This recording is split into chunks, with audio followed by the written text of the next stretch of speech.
I don't want to use imidacloprid because I am afraid it will harm the pollinators.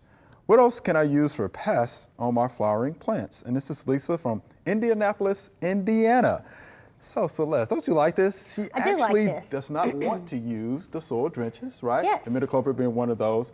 She wants to help save those pollinators. So can we help her out with that? We sure can. Sure. So we've got lots of options out there in the world of pest control. So trying to find an option that has a shorter residual is always going to be considered friendlier, quote unquote, to our beneficial insects, not only pollinators, but other predatory insects, right?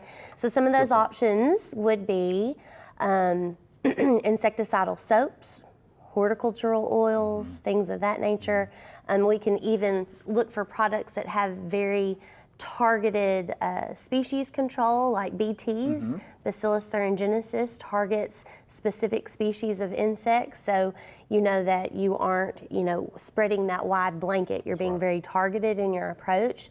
So those are all options. But I will say that none of, those insecticidal soaps and oils could also be detrimental to beneficial insects when they come into contact with them. So the key to helping promote those types of insects is going to be timing of application and making sure that we're using them appropriately. So if we use them and don't get excellent coverage the first time we use them, number one, you're not going to get good control of your pest insect, and then number two, now you have potentially harmed beneficial insects for no reason because you didn't even accomplish your main goal. So when we're using them, make sure that we use them appropriately. And then, a trick to avoiding pollinators especially would be just to don't apply them when the plants are in flower, because those pollinators are coming to the plant for nectar and pollen. And if they're not in flower, then those things are not available, being offered by the plant at that time.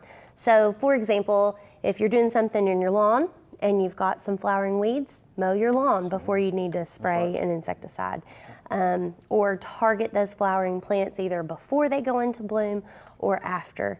So those would be just kind of some of my basic suggestions on how we can promote those insects. So that is good. So Peter, anything you want to add to that? Yeah, if you do end up having to spray while they're in flower and you want to protect the pollinators early in the morning or late at night, or I don't want to say late at night, in the late evening. When they're less active. Yeah, and the pollinators are probably not there. And then if you use something with a short residual, a contact insecticide, then that won't have any effect on the pollinators when they visit later in the day or the next day. Yeah.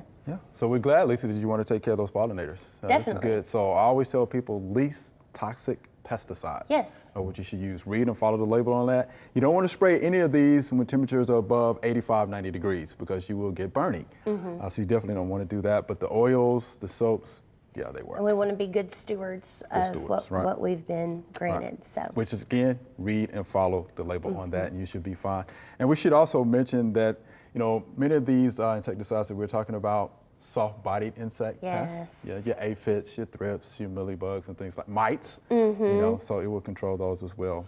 And I will caution, just because something says that it's organic does not mean that it's not toxic. That's right. So, we have lots of chemicals that are in the pyrethrin family that are derived from natural sources. And so they have organic labels, but they can be very toxic. Oh, yes, they can.